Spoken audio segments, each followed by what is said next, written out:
Are we recording? All right. Hi, everybody. Welcome to the July 13th Kubernetes community meeting. My name is Ken Simon. I'm going to be emceeing the meeting today. Reminder to everybody, this is a publicly recorded meeting and it's streaming and available on YouTube. So it's 10 o'clock exactly. So first up, we have Arun Chandrasekhar from Microsoft to talk about Spinnaker plus Azure ACS Engine for CI/CD. Arun, if you want to share your screen. Yeah. Let me know if you can see the screen. I can see it just fine. Great.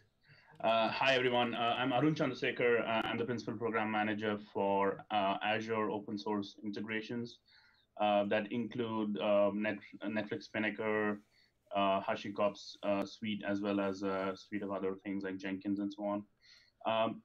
Today, I'm going to primarily be focusing on how to do sort of continuous deployment to Azure with this tool. As this is a Kubernetes community, I'm not going to spend any time on explaining the pets versus cattle analogy.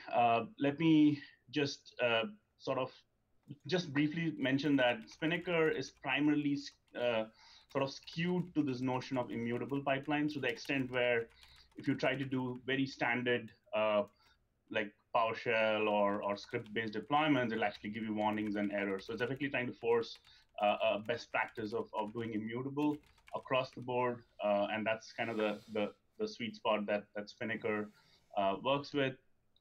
What I'm going to be showing right now is sort of the different integrations that we have into Azure from Spinnaker that we have built in, and we also built in sort of these opinionated tool chains that work well with the notion of an immutable pipeline. So the idea is that irrespective of whether you have a containerized app or like a regular stateful legacy app on a virtual machine with a lot of data, you can still do immutable by baking your images either using Packer for your machine images or using some kind of private registry such as Azure Container Registry for your Docker container images. And Spinnaker basically provides a nice cluster management and pipeline view for you to go ahead and push these into auto-scaling sets of nodes. And these nodes could be either auto-scaling groups such as Azure virtual machine scale sets, or they could be Kubernetes using Azure Container Service. Why we have chosen to use sort of Spinnaker as sort of the primary mechanism for doing this is because Spinnaker has a lot of hybrid and cloud agnostic support out of the box. We work very closely with Netflix, who build the AWS provider, and with our friends in Google, with whom we actually did a bunch of hackathons to enable a lot of these, the Kubernetes and other aspects of security and common shared aspects for Spinnaker, and as well as there are a whole bunch of new providers that are joining in as we speak. Secondly, it's a pretty good OSS community, which sort of comes in the confluence of Netflix, Jenkins, and Kubernetes, which is very interesting to us. And as I mentioned, immutable is what the skew is, and which is very containers, microservice, and cloud native friendly. Very few fully open source pipelines can claim that they exclusively focus on this sweet spot. And then it is also building out a whole bunch of new sophisticated tooling, such as things which enable resilience over robustness, which includes things like Chaos Monkey 2.0, which is completely built on Spinnaker as a platform. And then you also have new things that both Google and we are investigating around things like test in production using canary type deployments, as well as strengthening the sort of expressing of pipelines completely as code. So this makes it really interesting. And plus, it's pretty hardened because Netflix is using it quite heavily and being able to achieve a large number of deployments every day. So this gives us some amount of confidence. With this, I'll just go quickly into the demo to show you a little bit of what this will feel like. To start with, let me just show a simple fork of Lars, who's from Google, his standard image. What we've done is just taken a simple container image, and we're just gonna edit it. Let me just change the background color to blue. Just go ahead and change this. Just kick off a commit into GitHub.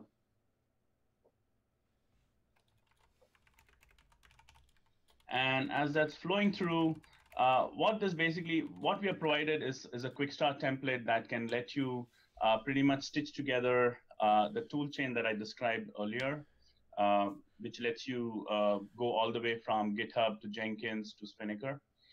So with this commit would basically trigger a new sort of pipeline for doing a basic Docker build in Jenkins. And what this does is it builds a Docker image using a standard pipeline ready plugin, and then we push that Docker image to the Azure Container Registry, which is a registry that lets you do private Docker registry within the context of your Azure subscription in order for you to secure and share Docker images within your organization. Once we have that and it's built out, then it'll basically go ahead and trigger the Spinnaker pipeline. What we have here is, if I refresh this a little, should start showing up. So as you can see here, the Azure Container Registry change has now triggered a pipeline which has started deploying things to dev. So what this pipeline is going to do is deploy to the dev sort of cluster that I've defined here, which I'll talk about in a second. And once it's done deploying, it'll go ahead and do it's just stopping at a manual judgment so I can verify that things are good. Though this is just for demo, you would normally want this to just flow through in a continuous deployment flow. So here it basically tells you to run kubectl to run it through the client. Everything here is using SSH, so I just go ahead and run kubectl proxy for my local dev. And once I have that, I should start seeing the change that I made show up here. So basically, I'm having the sort of the hello Kubernetes loaded here. Once I know that everything is good, I can go to Spinnaker and go ahead and tell it to continue, at which point it'll go and try to deploy to start deploying to production. What's very interesting about Spinnaker is because it's completely immutable based, you're not really doing multiple publishes or multiple retrievals. What it's going to do is it's going to take the image that it found in the dev cluster and then directly deploy it to prod, because you want complete consistency across your environments, which is what immutable enables. And this gives you a nice way to ensure that the exact image that you had in dev is now moving into prod. And what's interesting here is, what's very interesting about the Spinnaker view is this notion of clusters, which kind of tries to abstract away sort of the cloud-specific logic. So this is where we work together with all the other cloud providers, so that now you have a single pane where you can do both deployments with Kubernetes. You could deploy to VM virtual machine scale sets. You could deploy to anything that you want. And here we have abstracted away sort of the load balancers. If you look at the sort of the dev load balancer here, this is just sort of a simple cluster with a private IP. But if you look at the new prod load balancer, you should be able to see sort of an ingress public IP. And this is where you see that now this is also again deployed. And this gives you the sort of zero downtime deployment. And finally, one of the interesting things about Spinnaker, as I said, is this notion of having everything expressed as code. So you can effectively take your entire pipeline expressed as JSON, check it in, parameterize it, and start flowing that through. And it also lets you abstract away notions like load balancers across clouds. So we use something called Application Gateway, and Amazon and Google use their own. And that's sort of independent of the implementation. The developers get a consistent experience. So that's kind of continuous deployment with Spinnaker. That was my demo. Thank you. All right. Thanks a lot, Arun. That was really slick. Thanks for the presentation. I think good CI/CD workflows are kind of things that can make or break like a good cloud platform. So up next now we have release updates. First up is Ihor Dvoretsky to talk about the 1.8 release, or the upcoming 1.8 release. Well, I don't have any major updates regarding 1.8 release. The development has already been started, and we still don't have any defined release team for that. At the same time, the feature job has already been started, and last week I asked people to see their features in the upcoming 1.8 release, to start working on them in the features reports as well. I also have prepared the spreadsheet.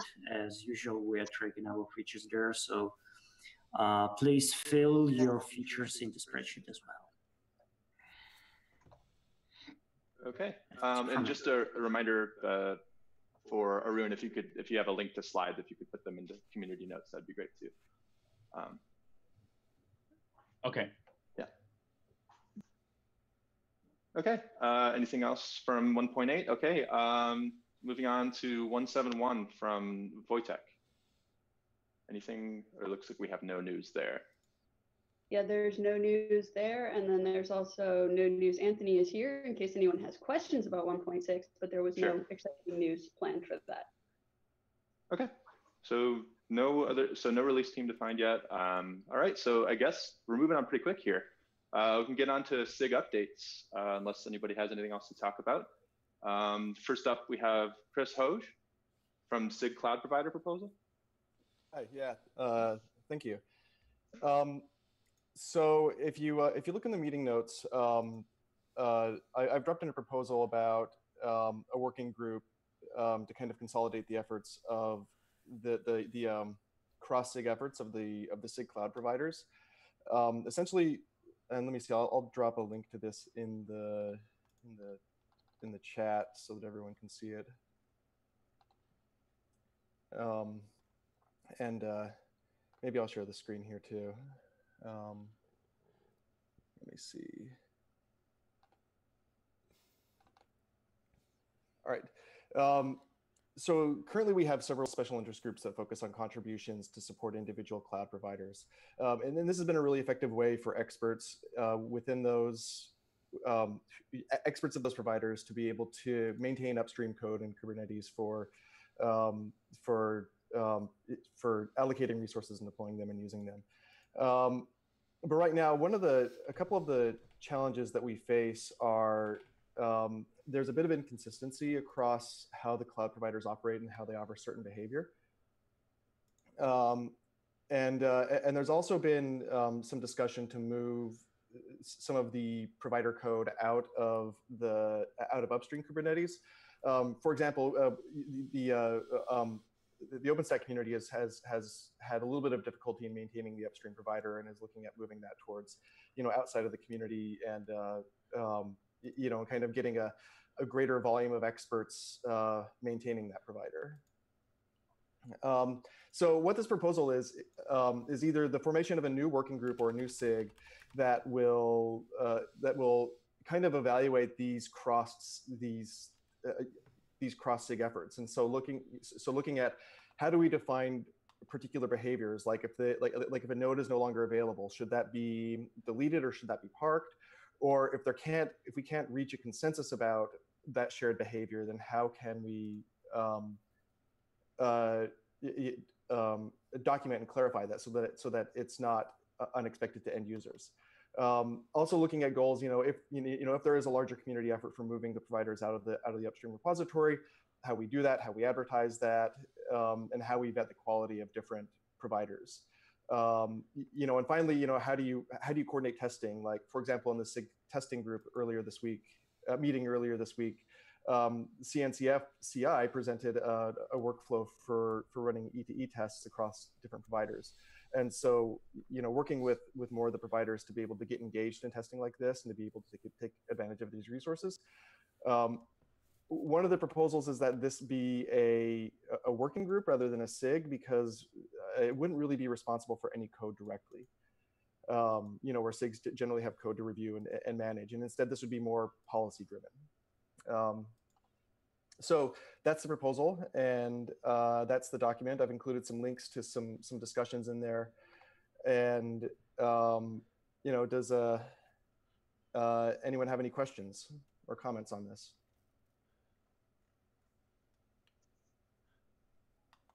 This is Joe. The whole SIG versus working group thing, I'm still a little confused, to be honest, on this. SIGs own things long-term, but it doesn't have to be code. If it's process and standards, that seems like something that should be owned by a SIG. And there is going to be, you know, especially as we, you know, move the cloud stuff out of process and out of tree, there's going to be sort of the integration points and driving and defining and implementing those. And that seems like that has to live someplace also, and that's not obvious to me. So has there been thinking on sort of like who owns the sort of common pieces of making it, you know, ability to draw this stuff out? I mean, certainly, you know, one of the reasons why we're bringing this up as a proposal, and in my mind, there's a question mark as to whether it should be a SIG or a working group, is in some ways to answer these questions. Personally, I don't have a strong preference either way, aside from I want to, you know, if this is established, it's something that I would, you know, that I would like there to be consensus on how it's run and buy-in from the other SIGs. And so if it turns into a SIG, that's fine. You know, if it's a working group, I'm fine with that also. You know, that's one of the reasons for bringing this forward. So I don't have strong opinions either way. And my opinion is that I think a good outcome would be all the actual material artifacts are owned by other SIGs. So between SIG cluster lifecycle, SIG nodes, SIG network, SIG storage, for example, and those where all the touch points are. I don't actually want cloud provider specific code in the Kubernetes repo. We need to make sure that we have the right interfaces and all those other parts of the system and tooling to ensure that cloud providers can plug in. So in a working group to bring together the necessary members of all the SIGs and all the different stakeholders, for example, all the cloud providers, makes sense. But in terms of long-term ownership, like the service controller should be SIG network, or, you know, whoever we decide owns the node controller should own that part. No, that makes a ton of sense, Brian. Yeah. Yeah.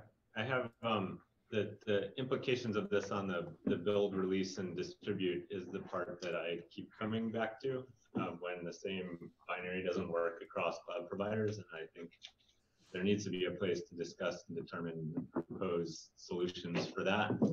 I think the working group seems like a good starting point. But definitely needs a place to have that conversation. Jay's had a great description in the notes. He's like, +1 to working group and graduate to SIG at the last responsible moment. Namely, if it needs to turn into a SIG, do that when it makes sense. I mean, one modest proposal here is that maybe as part of forming working groups, we have a provisional end date for the working group as a way to sort of keep us honest that these things don't turn into sort of de facto SIGs.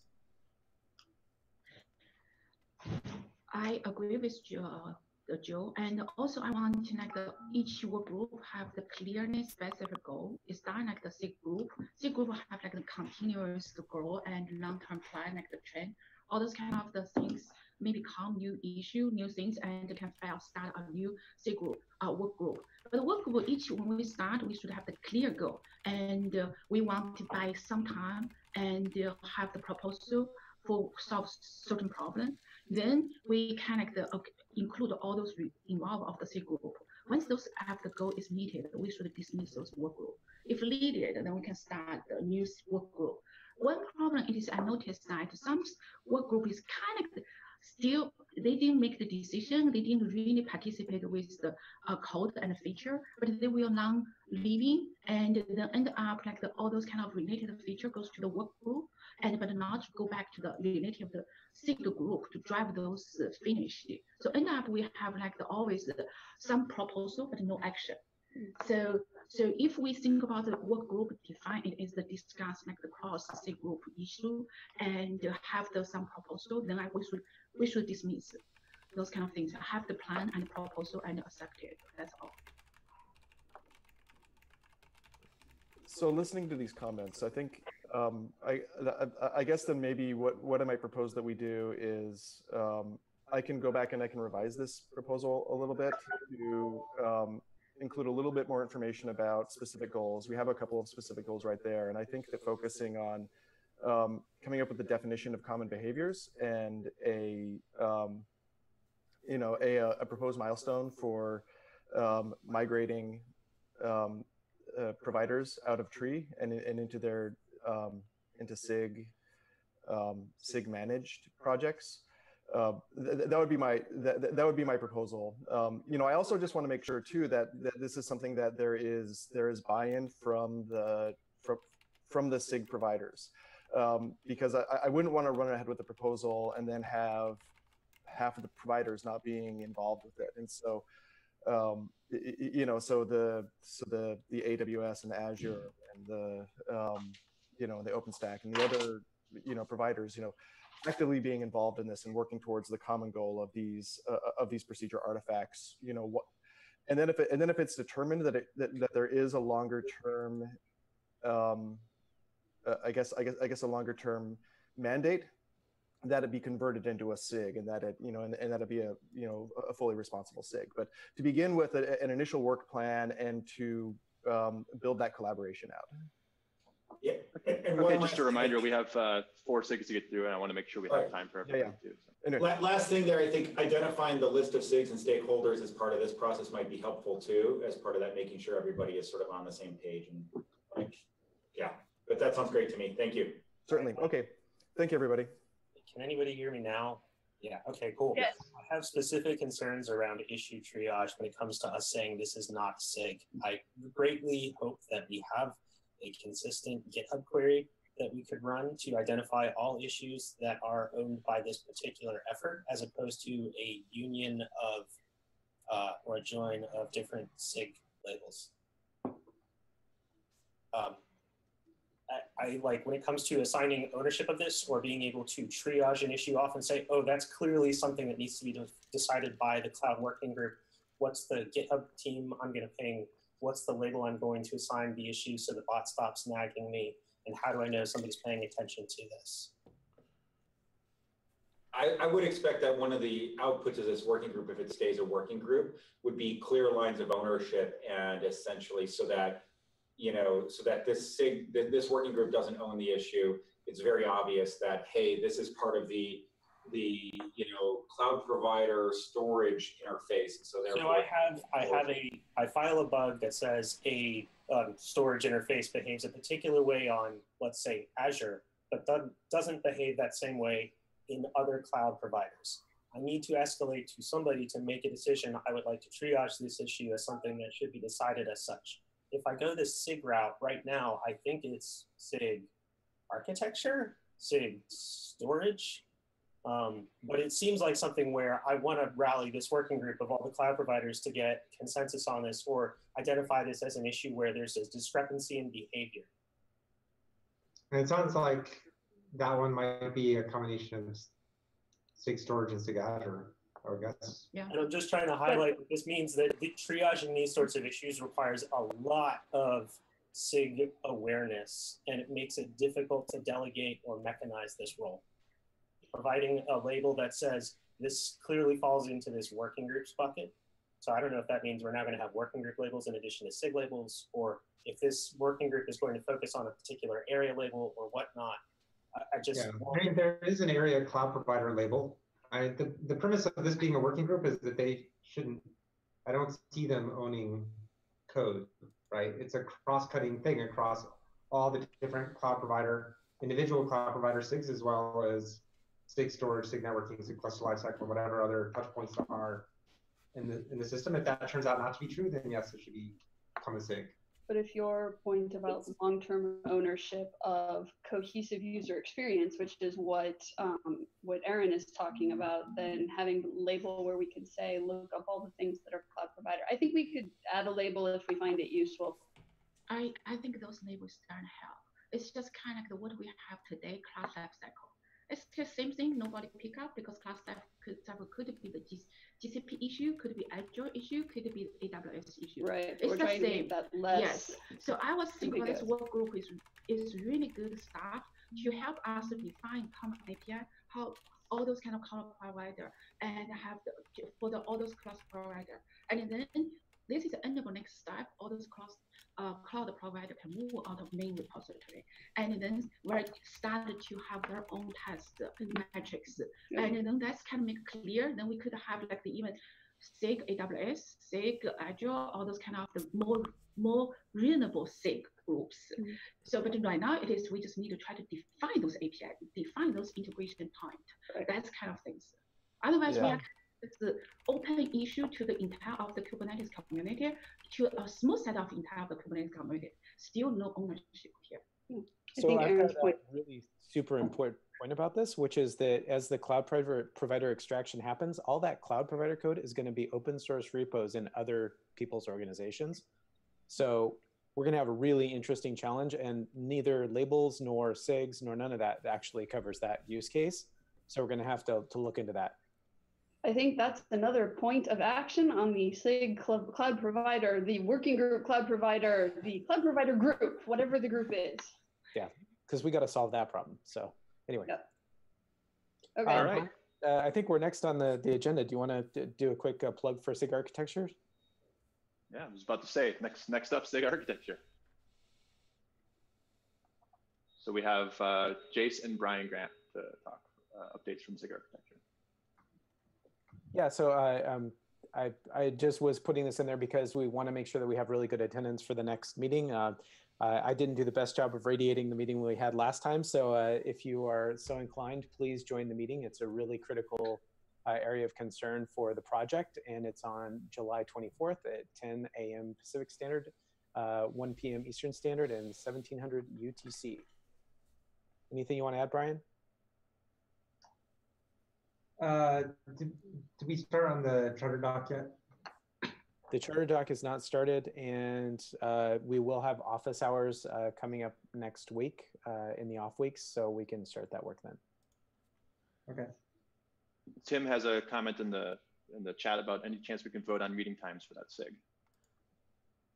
I'm totally open to doing that. I don't know what I've not yet seen a good way of doing that. Doodles or whatnot. If somebody can figure out a way to do it, I welcome it. Yeah, Justin mentions that they can just vote in the meeting. So yeah. All right. If there's no more questions about that, next we have Dawn from SIG Release, who wants to do a presentation on release process improvements. She was the release manager for 1.7. Dawn, if you want to share. Yes.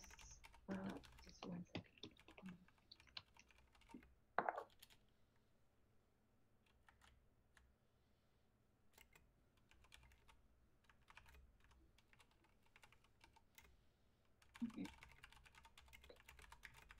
Okay. So here it is. Actually, I want to present something I proposed through the email, like Kubernetes-dev and also Kubernetes SIG Release. In the beginning, I take that release manager role in the 1.7, and there's a lot. I receive a lot of feedback and a lot of good suggestion over the time. But on the other hand, because we start this whole process late in 1.7, so we didn't completely finish it. So I feel it is kind of an obligation for me to finish this whole discussing, and also push more progress on that one. So instead have the half-cooked process there and not the benefits, instead only add the overhead. So to start, I want to first to summarize what kind of the Kubernetes release problem, and from what I generated from the past mini release and the retrospective meeting, and include the 1.7. So a lot of time it is we try to one side we try to delegate more responsibility to the SIG group. And but a lot of the feedback from the SIG group who lead it is, and also the member, IP member, it is there's no visibility of what it is in each release, even for that component to their area. And I feel the problem is even more serious. Things we are trying to go down to the past, like the separate more repository and for Kubernetes, and So for example, like for the 1.7 release, we already code the phase, and there's the one small PR, and people definitely will approve because there's 1.9 change or 2.9 change. They just upgrade, for example, they upgrade the hipster image and to the new version. But what's in that image? There's no clear signal, there's no visibility. And you have to, as the release team member, and you have to literally ask, can I have all this information? And all those kind of things that's make it hard. Like we just earlier talked about the cloud provider, separate the cloud provider separate repository, and what kind of things in that one, we have no clear signals. So another problem it is from the major funnels is difficult to track the progress of the feature and the bug fix. We have like today we have like for example like the issue was fixed by those kind of 4 PRs, but how did you know? And you have to go to read all the PR implementation detail. And there's new enhancement to the existing feature in this release. We already released in the previous alpha, and there's new enhancement, but the engineer maybe start a new issue, and or maybe they just not tag that PR to the existing issue, so you have no idea of what kind of the enhancement. So it is really hard to tell based on all those kind of unstructured signals. And another one it is, oh, the bug is fixed and we close the issue, but then actually this bug fix is not right. It's a new regression, literally work. And nobody knows those kind of things. And just give you one example, in the 1.7 release, there's the one feature and it's being fixed, and then it's introduced, a new feature introduced in the 1.7, and then later they just, there's the new release notes to say, oh, I want to bump the memory resource to another level. Then later, third PI is coming in, say, oh, I want to bump again. I want to increase that again. It's all those release nodes that up together. And then the last one, it is I disable this feature because this feature, it is called request, huge requested by the release team, and try to, then we told them to disable that feature. So all it is have the release nodes, but in the one release, and but there's no any signal you are coordinate those together unless you stay very close to those PRs. So that's kind of problem. And another one big problem is challenge. It is if you look at just our several active report, you can see well, there's obviously we have the 5,000 open issues. But if you take close look and you find a lot of issues, actually is either being stale or it is already been addressed and it should be closed. But there's no easy way to do that unless you stay very close for the whole development process. So another thing it is we just I actually touched this, it's difficult to categorize PR based on the C group and the component and the area. And I just mentioned that in 1.7 release, we auto-generate the release notes. There have like more than 400 unsorted entry. And so we spent the release team totally spent like more than 30 engineering hours to resort and recategorize them with, but then, and also leave a lot of mistakes there. And at the end, we have like the Andrew, our document lead for the release team. They stand by and he want to polish the release notes, make that it's more user friendly instead like development oriented of the release notes. We just don't have time. And there's the content is just so hard for him to digest and to generate reasonable release notes. So at the end, we just give up. We only have like high level of the feature based off the release notes, and the rest of the stuff we just simply recategorize and resort it. But why we need a human being to do that? That's kind of a waste for our treasures of the engineering time, and also a lot of things we have like 80% of the closed PR. There's no release notes. Do we believe or none of those kind of things is not no impact for the user, and only actually believe but there's no categories and there's no belong to any C group, there's no clear signal for those kind of things, we even have no chance to correct those mistakes. So in the 1.7 release team proposed something like some new process and new work group. So one is things every issue in the 1.7 milestone will be considered as a release blocker. So in this case, so once you mark this 1.7, you request, So we are kind of the development of the process is your SIG group belong that SIG group and will be accept that issue for that release. So some time process. Another one is that every issue require at least one SIG group labels. So it means that they sponsor that issue, that bug, that feature, and every PR should be associated with at least one issue. So so then to make sure those kind of the process is working, so we kind of introduce like the 3 development issue associated state machine. And actually, I copied this slide from the direct initial thread and made a small modification. So then we introduced the 3 new labels to for those to guide that state machine. So it is approved for milestone and also status in process and status in review. So we kind of try to enforce like the signal, each SIG group assign that issue and sponsor an issue for each release. And then we use an approval for milestone. So only SIG maintainer can apply that, approve that one.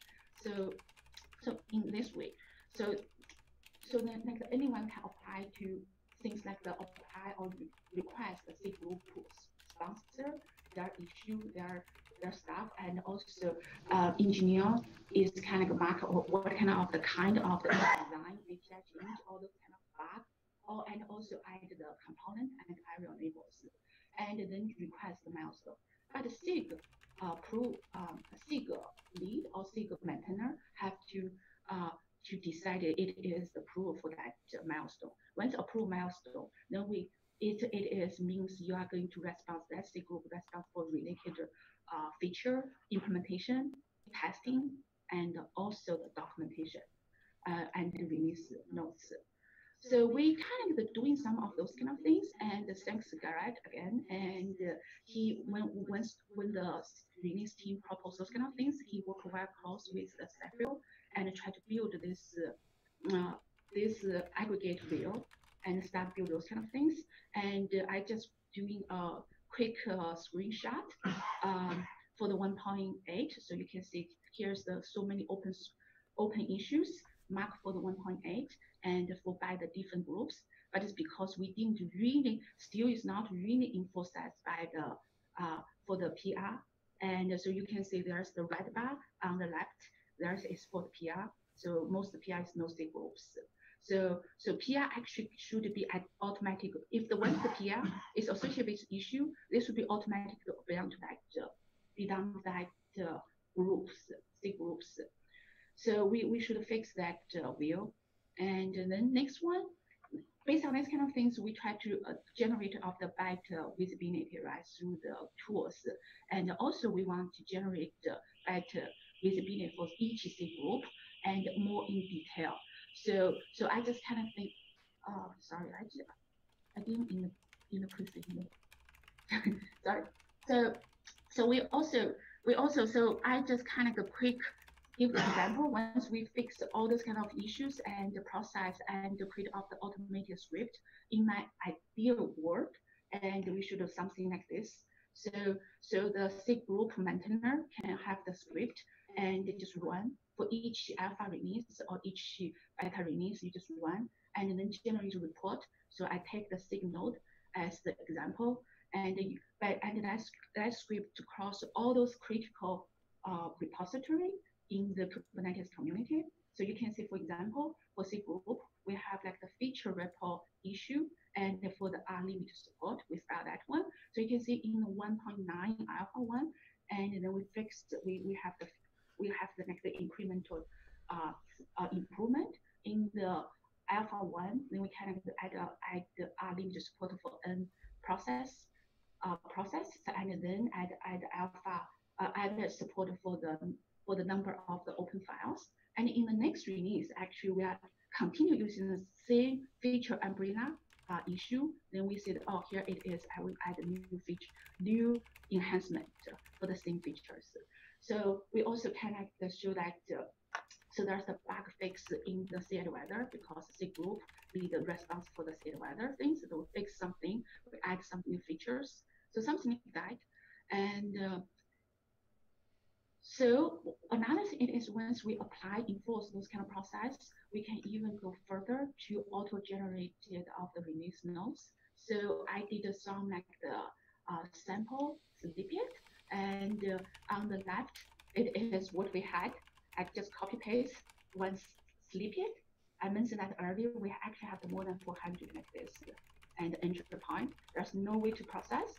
But then we spend like engineering hour, more than 30 hours, and reshuffle all those entries. And on your right side, that is what manual work, human being manual work, what we did. Actually, this can be auto-generated by the tools once we enforce those rules. So the current status in the 1.7, it is we widely enforce that every PR should be associated with an issue. It is automated, and if that you don't PR don't have the issue associated, and then your PR won't be approved, and we will remind you. And but this script still need enhancement. Like what I said right now, it's only look at the limited repository. They should look at more repository and to do those kind of things and then organize. So we have like the coherent rule against all in repository. So we should work on those kind of things, improve those kind of things. Another one we already done in the 1.7 release, it is we require every issue require at least one SIG group label. So I think this is a huge help. People already see the sample and the wheel. So engineer told me actually the release team, many people told me the set field wheel actually the most important, most useful for them it is that wheel based on the categories by the SIG group. So they can see the delta, what it is, many new things, open all those kind of things. So there's we already done those kind of things, but this area also could be improved. Like for example, we still optional for the kind, put a kind and area label, and also I still see the people maybe mistake. So we need, but this kind of the work need enhance most. It is we need a SIG group really responsible for the charge that are related of issues and make sure that it's correct to reflect things here.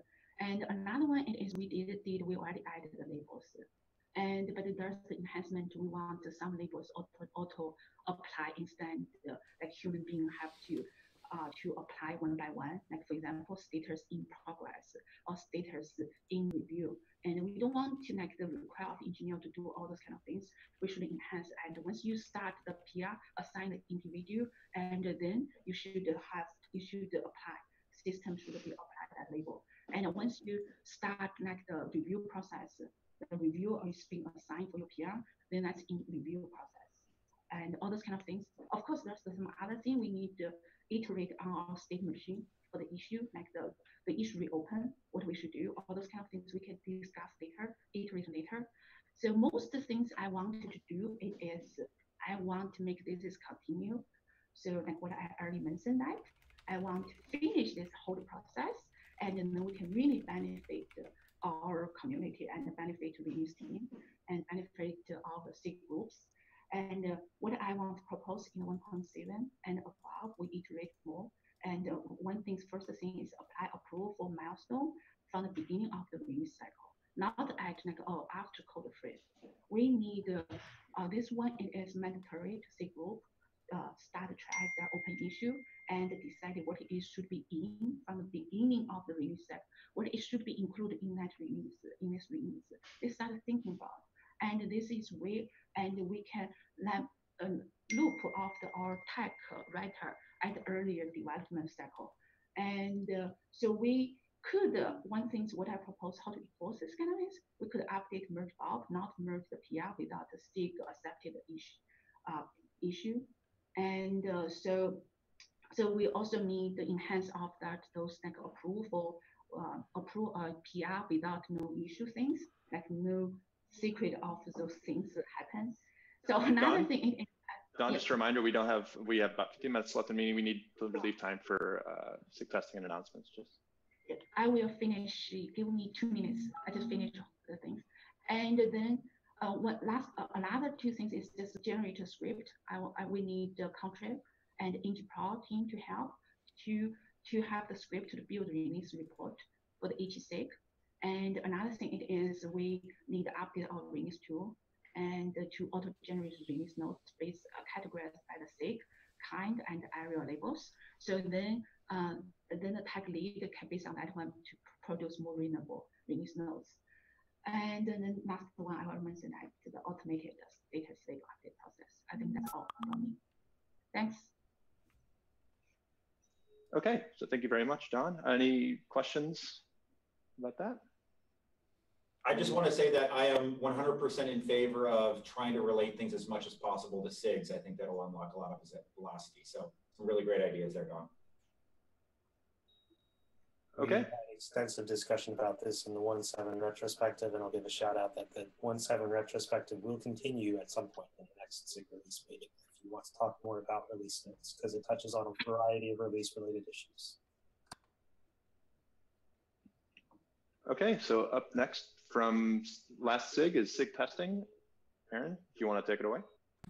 Sure, I'll see if I can share my screen quickly. As always, I'll be going off of the meeting notes for this. I hate how it always puts a thing up top because like I preload these tabs and then it's always tough to actually click around and find it. Okay, so let's see, things I want to talk about today. We have a V18 milestone in the testing for repo. The testing for repo is where SIG testing has pretty much ownership of all of the code in cooperation with folks from contributor experience when it comes to improving the automation around label and issue and pull request management. I don't necessarily want to run through everything in here, but our hope is that this is what we want to commit to in the V18 time frame, which although the future pull request for the 1.8 milestone hasn't been merged yet, I believe the plan right now is like end of September. Things we're specifically interested in is moving a bunch of jobs away from the bad old shell script days towards what are called scenarios, which is driven primarily through Python and flags and less by bash scripts and magic environment variables. This make things altogether a little more predictable, can be linked a little bit better. Our hope going from there is we also use a script called Bootstrap that is also written in Python, but we could eventually turn this into a Golang binary to once again improve the ease of use of this. We have a significant amount of work we'd like to do in the areas of prow and testing. So prow, given the GitHub event, do a thing with it. We would like to make it more reusable for more people. I think the ultimate vision here is we want to be able to have people stand up a Kubernetes cluster and have them run all the same components that we ourselves are using to test the Kubernetes project as a whole. Prow is but one component of that. There are some hard-coded things that assume that it's operating on the Kubernetes organization or it follows some Kubernetes constructs, and we have folks from other projects, not to necessarily call them out by name, but if you want to come check out who's also working on the crowd code base, I'm super excited to see them attempting to integrate Prow into their own workflows, and we are hacking on making this more reusable. The other key components a lot of people have day-to-day experience with is Munge GitHub, which is also known as the submit queue. That's the thing that sweeps through GitHub and does things to issues or pull requests there. It is the thing that's responsible for applying the approved label or nagging you when you haven't had an issue in your pull request description or not enough people have /approved your thing. We would like to get as much repository, non-pull request repository related management outside of Munge GitHub. One of the primary pain points with Munge GitHub is that it takes forever and ever and ever to restart because it needs to warm up its cache. Other problem with Munge GitHub is you run one instance per repository, whereas with Prow, we have one instance that can cover multiple organizations and multiple repositories. So for things like ensuring that the same set of labels is consistently applied through all repositories across the litany of Kubernetes-related organizations and repositories, although there is a Munger to do that, it makes more sense to extract that functionality into a Prow plugin. I, along with another Cole Wagner, are planning on working on extracting as much of that as we can, but at the same time making the what remains of Munge GitHub a little more operations friendly It's a piece of code that's been organically maintained and passed around from person to person. Some examples of what we have done there, let's see, it now, instead of having a ton of flags, it should soon be reading from a config map that can be a little more easily versioned. This also means it should be able to swap the config map on the fly instead of automatically restarting submit queue and waiting the hour or so that it takes to warm up for the main Kubernetes instance. We also discovered that much of the same code that lives in Munch GitHub was responsible for running this tool called bulk LGTM. It was unfortunately using the same token that the submit queue was using. You can probably tell from this token usage graph up top here that the tool was deployed roughly around April 8th. And we didn't actually attribute it to the fact that the submit queue was really slowing down until, unfortunately, after the 1.7 release was cut. But for those of you who are really riding the release burn down train all the way, you may have noticed at times the submit queue would take a while to get to your pull request. And it turns out this is because it was being rate limited by GitHub. We have since disabled that tool and have an open issue to track down why it was using a token so much. We could also stand it up again with a separate token, although thinking is it would probably slam into GitHub API usage once again. Our goals for 2017 and beyond are also in a placeholder milestone that doesn't have a date attached to it. And talk about, oh, right, the other thing I wanted to say, test grid. I will get there, but we think test grid is fantastic. It is unfortunately the one component of our test infrastructure that is not open sourced. Specifically the piece that's responsible for scraping all the data from the buckets and turning it into something that can be consumed by the App Engine app. Further, Kubernetes and test grid are both apps that run on App Engine. They don't run on a Kubernetes cluster, and someday in the future, it'd be great if we could change that so that everything could run on a cluster you yourself can stand up. But so, for example, right now, test grid's update loop, that is when I make a change and I want to see it reflected in test grid, is about 15 minutes, give or take. It'd be great to get that down. It'd be great to ensure that every SIG has a test grid dashboard. It'd be great if we had a little more documentation on how it works. So speaking of test grid and all the SIGs having dashboards, in lieu of mechanically consuming this from the jobs.config.json, I think it is, that has a SIG owners field that people could update. We've just gone ahead and manually created test grid dashboards for most of the SIGs. Some of these are filled out with data, some of them are not.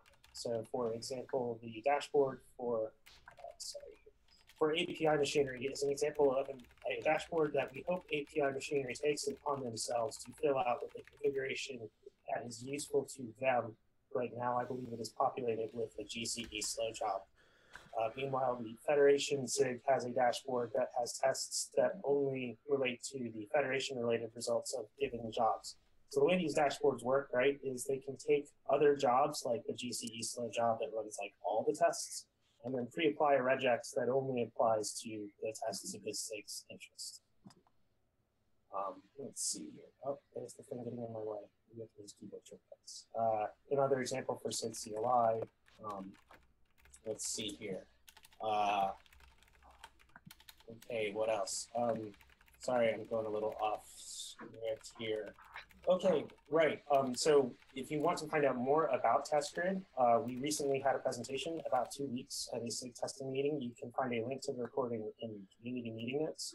You can also find that at the SIG testing meeting YouTube channel, which is on the Kubernetes YouTube channel. Sorry, this is a playlist on the Kubernetes YouTube channel.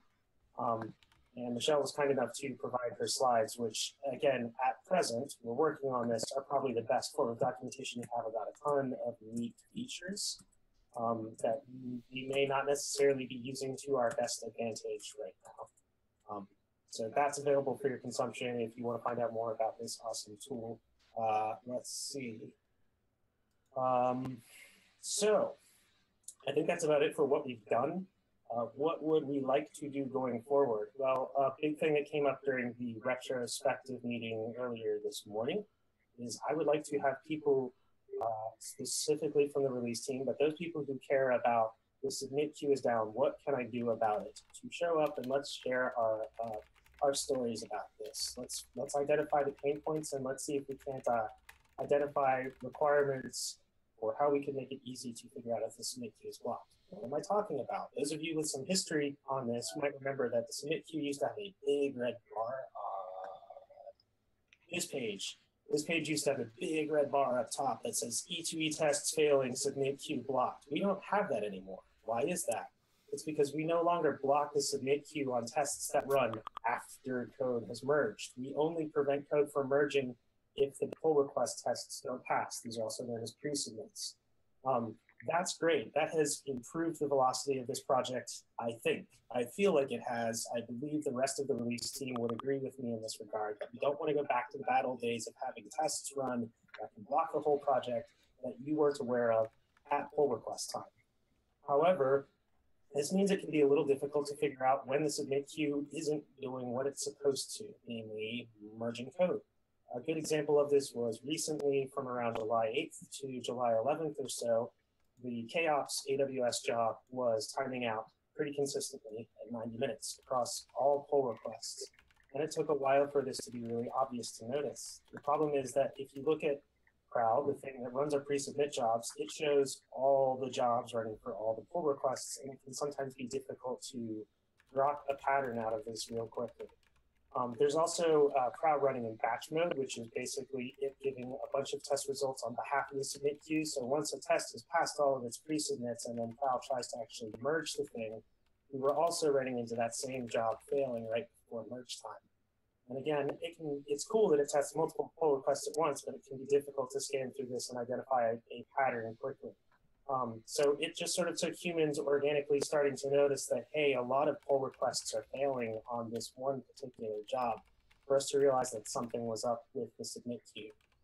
We'd like to find a way to improve this process. And I'm very open to suggestions on any other topics people would like to discuss at SIG testing meetings. We have those weekly on Tuesdays at 1 p.m. Pacific, 4 p.m. Eastern. I will at one point in time figure out what it is in UTC, but I don't know today. And that is all that I have. Any questions?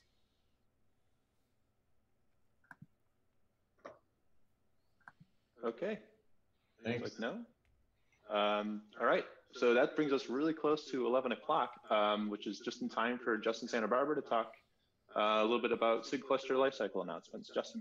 Yes, so I have hopefully what will be a quick announcement, which is SIG cluster lifecycle has a bunch of outputs, but one of them is some shared infrastructure for any installation tools, whether they are open source, closed source, in-house, whatever they are. That is called kubeadm. Kubeadm adoption is rapidly, or kubeadm itself is getting much better, and now I think it's time for everyone to drive or share their inputs about what needs to happen in kubeadm. And so we are forming a working group, or I propose that we are forming a working group that will basically bring all the installers together, get them all to commit to their timeline for kubeadm adoption, identify their blockers, and then hopefully identify what extra features or additional features are needed thereafter. So in the meeting notes, there is a link to the discussion thread in the SIG cluster lifecycle group, and I ask that each of the installer tools please reply to say that you will be participating. And of course, anyone is also welcome to participate, whatever your interest, but ideally we'll have representation from all the installer tools. That's it. Okay. There's any comments on Justin's stuff or any general comments right now? I just want to put a fine point on that. I think Justin said it, but I just want to make sure it comes across. This is not folks can use kubeadmin as a sort of a way to actually get an install up and running, but we also really want it to be a toolbox. So even if your install methods are very different from the way kubeadmin works, let's try and find the pieces of what kubeadmin does that we can extract and actually sort of, share across as many installers, as many situations as possible. Great point. Okay, I think that's about all the time we have. We're about 15 seconds shy of 11 o'clock Pacific. So unless there's anything that anybody else wants to add or any comments or questions, I think we can all get back to work. And thank you everybody for attending. Thanks for hosting, Ken. Bye. Happy Thursday all. Thanks a bunch.